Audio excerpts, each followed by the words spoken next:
Some of the most familiar leftovers sitting in your refrigerator right now could be quietly harming one of the most fragile organs in your aging body every single time you reheat them. Today, we are looking at 5 commonly reheated foods that emerging research connects to serious health concerns for your pancreas, the organ responsible for producing insulin, and the digestive enzymes your body depends on every time you eat. Now, most of us grew up with the same kitchen routine.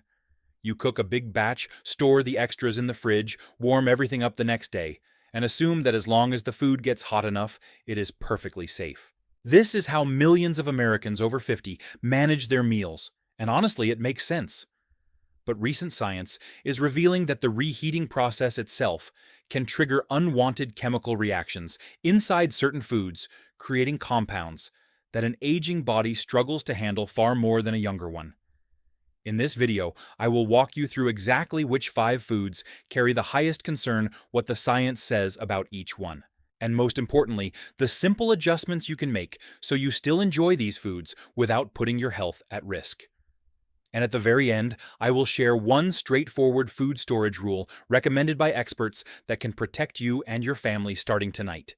Let us begin with one that catches almost everyone off guard: leftover rice.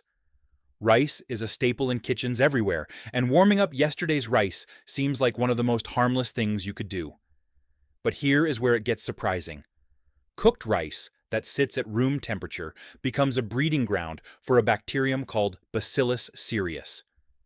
This organism produces spores that survive the initial cooking, and once the rice cools down, those spores wake up and begin releasing a toxin called cereulide.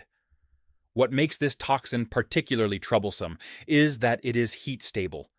That means when you microwave or reheat the rice the next day, you may kill the bacteria, but the poison they already left behind stays right where it is, completely unaffected by the heat.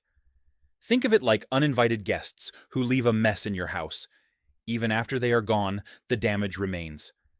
Now here is why this matters more as you get older.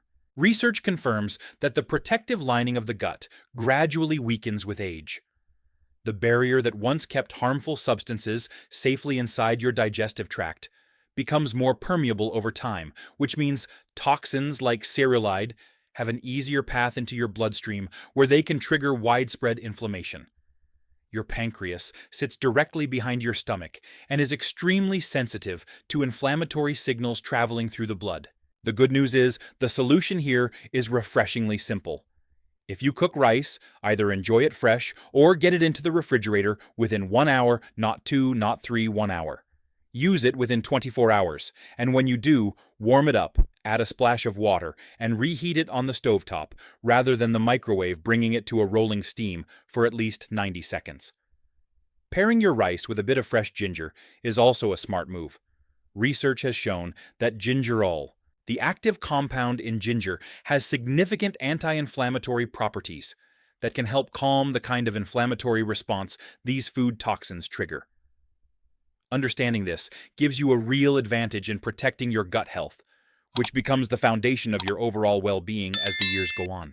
Now, rice was surprising enough, but the next food is one that may genuinely shock you, because it is the single most popular protein among health-conscious Americans over 50. We are talking about reheated chicken. Chicken breast is lean, affordable, and incredibly versatile, which is exactly why so many people rely on weekly meal prep. You grill several portions on Sunday and reheat them throughout the week. It is efficient, it is practical, and it seems perfectly healthy.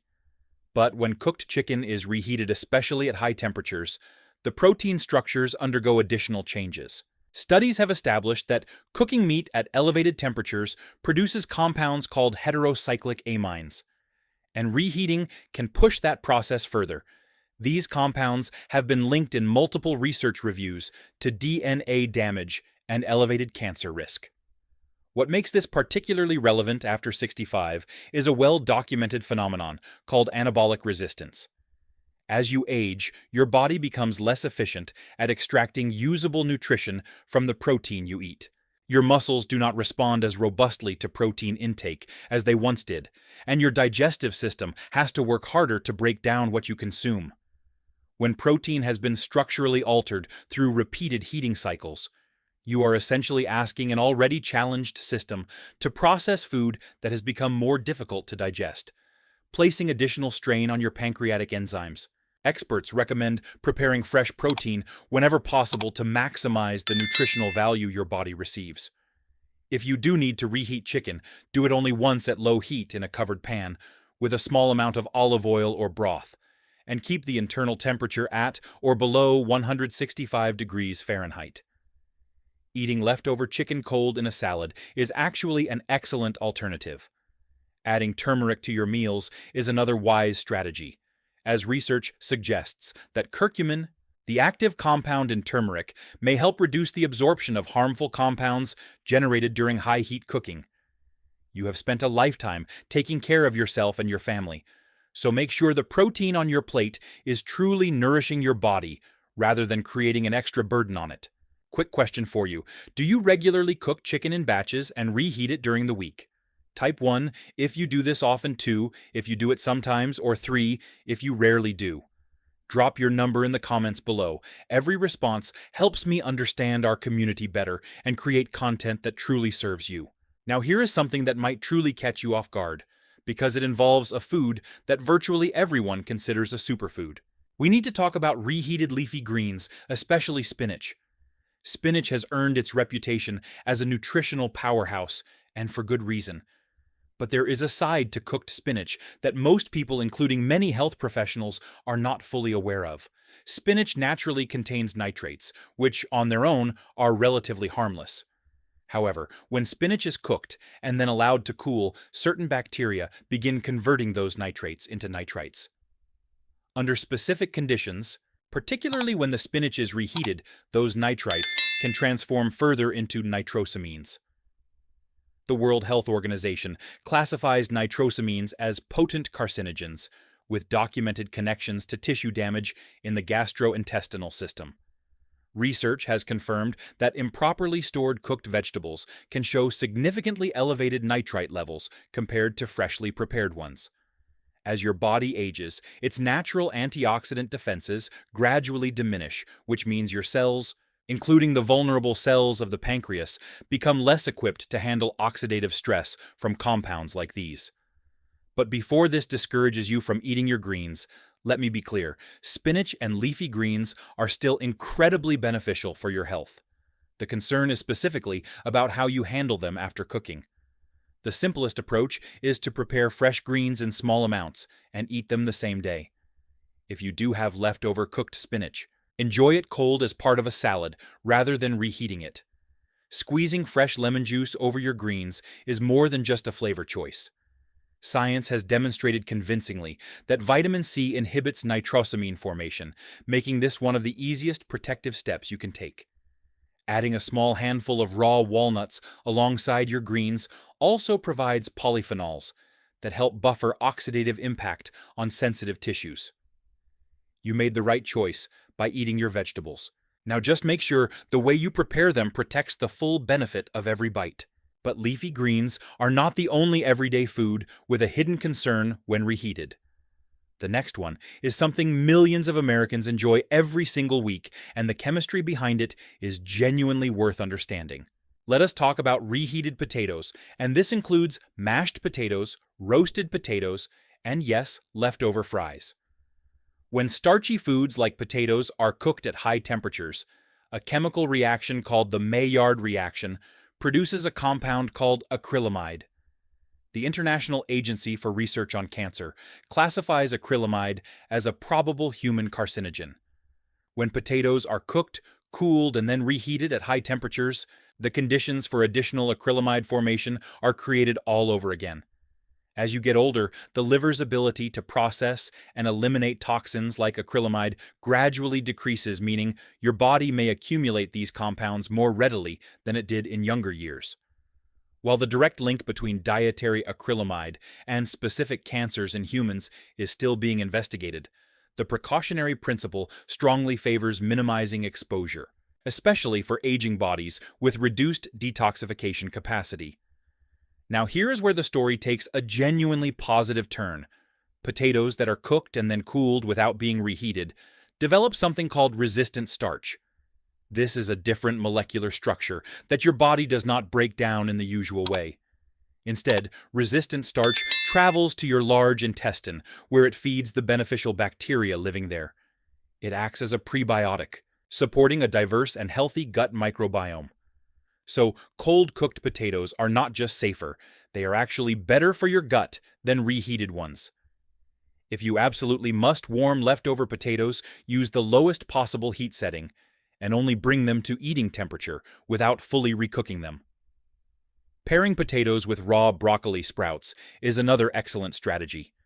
Researchers at Johns Hopkins have found that sulforaphane, a compound concentrated in broccoli sprouts, activates the body's own natural detoxification pathways. Here is the encouraging takeaway: you do not need to give up potatoes at all. Just knowing how to prepare them more thoughtfully means your digestive health benefits rather than suffers. If you are still watching and finding this information valuable, type the word health in the comments below. It lets me know this content truly matters to you, and every single comment motivates us to keep creating helpful health content like this. Now, before we get to the final and most impactful food on our list, I want to shift gears for a moment and share something genuinely empowering. Because protecting your health is not only about avoiding risk, it is also about actively building your body's defenses. One of the most effective ways to strengthen your gut from the inside is through fermented foods. Yogurt with live active cultures, sauerkraut, kimchi, kefir, and miso all contain beneficial bacteria that reinforce the lining of your intestinal wall and support your immune system. Consider this: roughly 70% of your immune system resides in your gut. When your gut microbiome is diverse and thriving, it becomes significantly more capable of processing and neutralizing harmful substances that pass through your digestive system. This is especially critical as you age, because the diversity and strength of your gut bacteria naturally decline over time. Making a habit of including at least one serving of fermented food each day can meaningfully shift this balance in your favor. Combine fermented foods with prebiotic-rich options like garlic, onions, bananas, and oats, which act as fuel for those beneficial bacteria. This is how you move from simply avoiding danger to actively constructing a shield that protects you from the inside out.